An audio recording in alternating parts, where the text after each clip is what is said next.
بسم اللہ الرحمن الرحیم۔ پیارے بہن بھائیو، السلام علیکم۔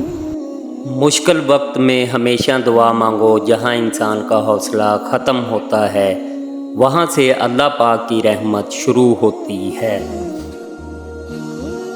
نفرت انسان کا بنایا ہوا ذاتی مسئلہ ہے، ورنہ قدرت تو ہمیشہ محبت کا درس دیتی ہے۔ ہمارے بیمار معاشرے کا المیہ یہ بھی ہے کہ یہاں سب کو اپنی دنیا اور دوسروں کی آخرت کی فکر رہتی ہے۔ تعلقات جلد ٹوٹنے کی وجہ یہ ہے کہ ہم ایک دوسرے کو سمجھتے کم اور پرکھتے زیادہ ہیں۔ جو مخلص ہیں وہ بیوقوف تصور کیے جاتے ہیں، یہاں مطلب پرست عقل مند کہلائے جاتے ہیں۔ ایک بہترین سوچ: ہر ایک کی سنو اور ہر ایک سے سیکھو، کیونکہ ہر کوئی سب کچھ نہیں جانتا، لیکن ہر ایک کچھ نہ کچھ ضرور جانتا ہے۔ اگر تمہارے رزق میں سے دوسروں کی ضروریات پوری ہو رہی ہیں تو تم خوش قسمت ہو کہ تمہارا رب تمہارا رزق پاک کر رہا ہے۔ کام سے غلطی، غلطی سے تجربہ، تجربے سے عقل، عقل سے خیال اور خیال سے نئی چیزیں وجود میں آتی ہیں۔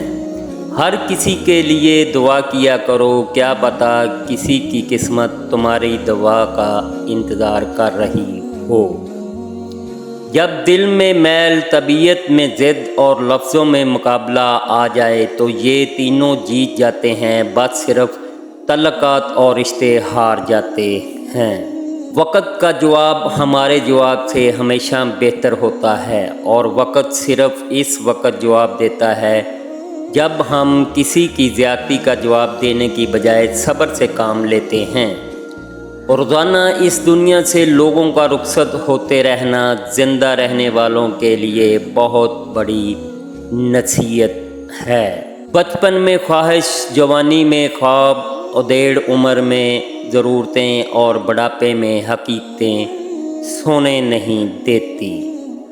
ندامت کے چراغوں سے بدل جاتی ہیں تقدیریں، اندھیری رات کے آنسو خدا سے بات کرتے ہیں۔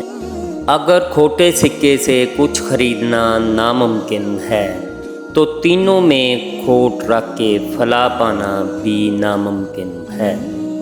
رشتوں کے بازار میں آج کل وہ لوگ ہمیشہ ہی اکیلے پائے جاتے ہیں جو دل اور زبان کے سچے ہوتے ہیں۔ مکافات عمل: کسی کو اذیت دینے کے بعد بہتر ہوگا کہ تم بھی اپنی باری کا انتظار کرو۔